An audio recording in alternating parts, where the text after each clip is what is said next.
सबसे बुरा होता है किसी के सपने का मर जाना। राजस्थान के कांग्रेस के नेता और विधायक कुछ इन्हीं परिस्थितियों से इन दिनों गुजर रहे हैं। आक्रोश और क्षोभ दोनों दिल में मवाद सा बनता जा रहा है। जिससे डरते थे वही बात हो गई। मुख्यमंत्री अशोक गहलोत की होठों पर वह बात आ गई। सलाहकार क्या होता है, संसदीय सचिव कैसे बना दें,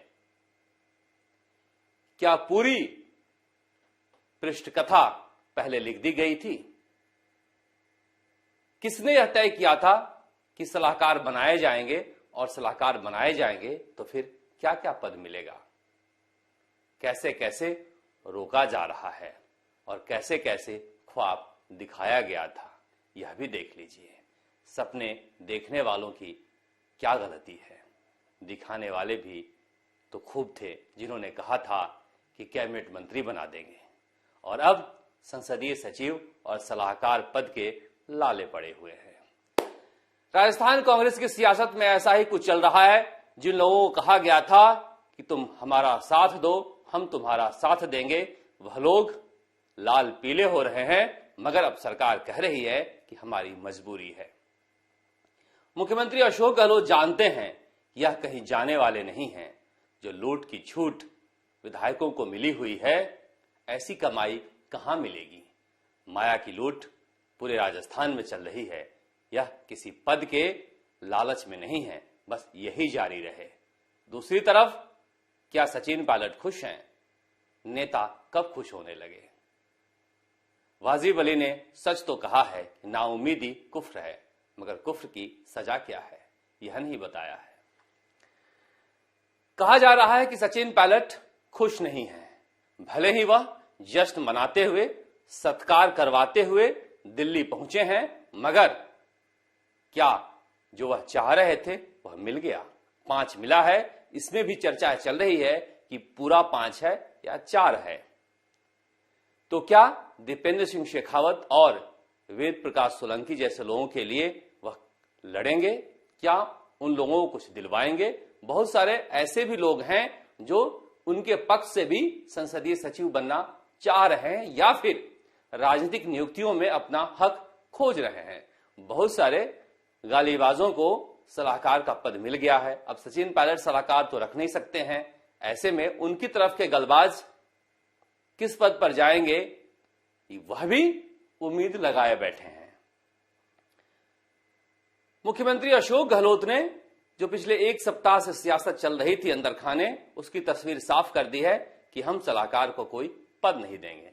नेता संसदीय सचिव और सलाहकार क्यों बनना चाह रहा है? इसलिए कि जब भी वह अपने इलाके में दौरे पर जाए, जिलों में जाए, दूसरे जिलों में जाए, उसके जो पीए हैं वह फोन कर दें कि मंत्री जी आ रहे हैं, पूरा प्रोटोकॉल मिले, बंगला, गाड़ी, घोड़ा, यही तो नेताओं का ख्वाब होता है। रुतबा सबसे बड़ा। अगर पद मिल जाए और रुतबा ही नहीं रहे तो इस पद का क्या करेंगे?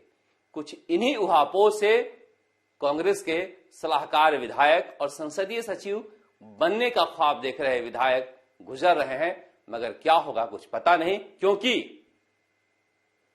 जो लड़ाई शुरू हुई थी उस लड़ाई में पार्ट 2 अब शुरू होने वाला है। सौदेबाजी में मंत्रिमंडल बन गया, सौदेबाजी पार्ट 2 में अब राजनीतिक नियुक्तियां होनी हैं। सचिन पायलट ख्वाब देख रहे थे पूरे राजस्थान का, क्या आधा के हिस्सेदार नहीं है? आधा ना मिल रहा है तो क्या लोग जो उनके साथ हैं उनको पद दिलवाने लायक नहीं है? यह सवाल उठ रहा है कि आखिर सचिन पायलट के साथ रहे लोगों को क्या मिलेगा और कितना मिलेगा? इसके लिए कैसे लड़ाई लड़ेंगे? क्योंकि पायलट को लड़ना होगा। यहां से लड़ाई खत्म नहीं हुई है, एक दूसरी तरह की लड़ाई शुरू हुई है, क्योंकि कहा जा रहा है कि मुख्यमंत्री अशोक गहलोत बसपा से आए विधायकों के जरिए, निर्दलीय से कांग्रेसी बने विधायकों के जरिए जो एक असंतोष की पूरी कहानी गढ़ रहे हैं, यही तो कांग्रेस आला कमान तक पहुंचाया जा रहा है, क्योंकि गहलोत को इस बार पूरा हक मिले राजनीतिक नियुक्तियों में। कांग्रेस का संगठन भी खड़ा नहीं हो पा रहा है, उसमें भी जितने खेमे हैं वह हिस्सा चाहते हैं। सब इंतजार कर रहे हैं प्रियंका गांधी के रणथंभौर से दिल्ली पहुंचने का, राहुल गांधी के विदेश से लौटने का। उसके बाद सब कुछ तय हो पाएगा, क्योंकि अभी भी राजस्थान में गाड़ी रुकी हुई है। अभी भी दोनों ही पक्ष कोशिश कर रहे हैं कि जितना हो सके वो हिस्सा ले लें। अब गोविंद सिंह डोटासरा को देख लीजिए, मंत्री पद जाता रहा, जाने की टिस मन में कहीं न कहीं थी। सीकर जाने लगे तो कहने लगे अब कोई नहीं आएगा स्वागत में, अब तो घर वाले ही स्वागत करेंगे।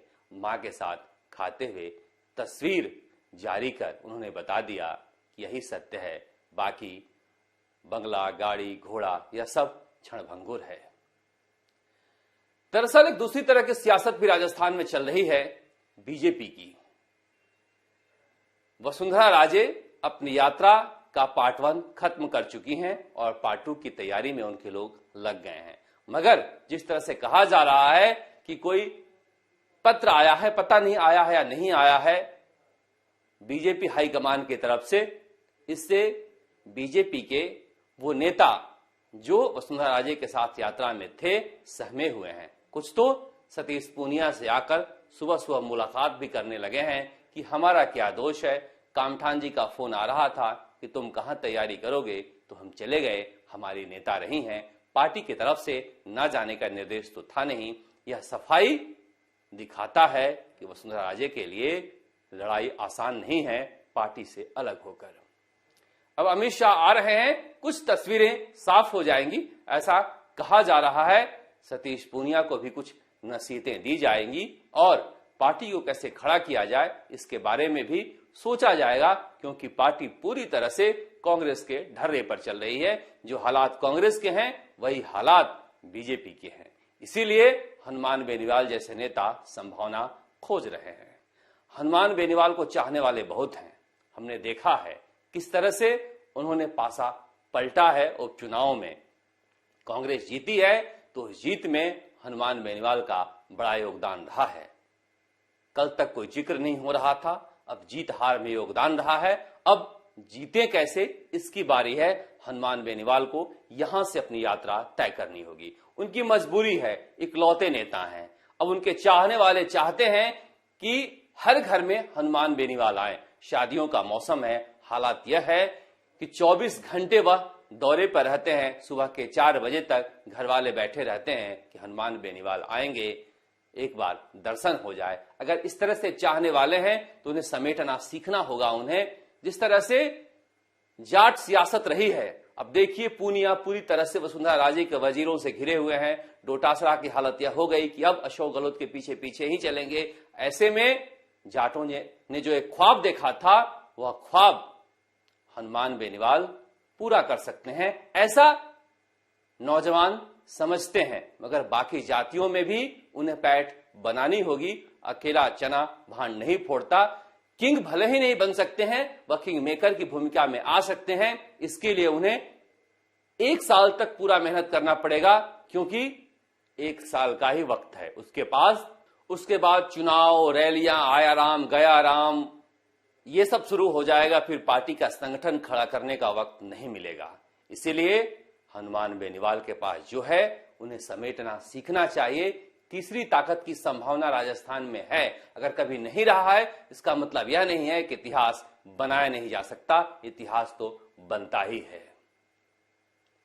वक्त हनुमान बेनीवाल के पास कम है, मगर सरकार के पास भी कम है। इसलिए कि बेरोजगार जिस तरह से सड़कों पर उतरे हुए हैं, निश्चित रूप से सरकार को सुननी चाहिए। क्या कह रहे हैं मुख्यमंत्री अशोक गहलोत? अभी देखिए, किसान आंदोलन चल रहा था तो यही मुख्यमंत्री अशोक गहलोत कह रहे थे कि बताइए बीजेपी कह रही है खालिस्तानी है, देशद्रोही हैं किसान। यही हाल तो आप बेरोजगारों के साथ कर रहे हैं। कह रहे हैं भाजपाई हैं, बीजेपी ने साजिश रची है। कुछ दिन पहले ही उपेंद्र यादव के साथ फोटो खिंचवाए थे, उनसे कहा था कि तुम बहुत अच्छा काम कर रहे हो, तुम इसी तरह से मसले उठाते रहे तो हमारे ध्यान में आता रहेगा कि बेरोजगारों की समस्या क्या है। अब कह रहे हैं इसके झांसे में मत आ जाना, यह तो टिकट चाह रहा है। टिकट चाह रहा होगा, मगर आंदोलन लोकतंत्र की आत्मा है।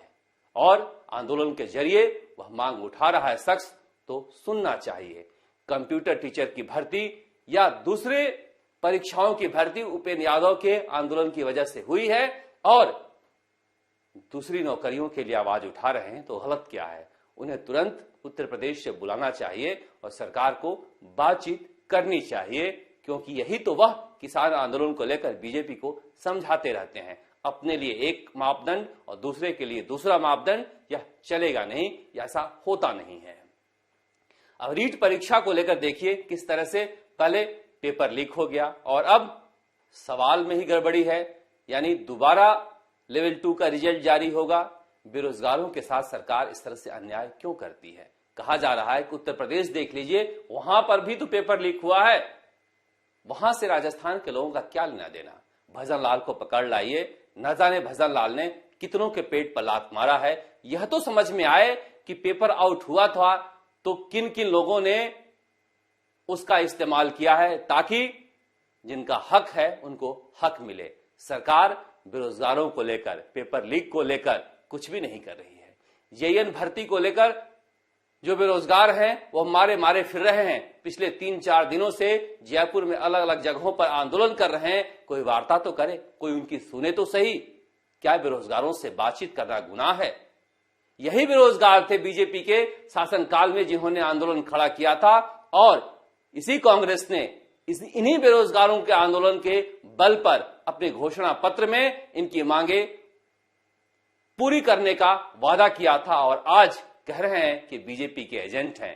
बेरोजगार किसी के एजेंट नहीं होते, बेरोजगार तो किसी के बाप बेटा भाई बहन हैं। सरकार को यह मानकर उनसे बातचीत करनी चाहिए। राजस्थान तक के लिए जयपुर से शरद कुमार।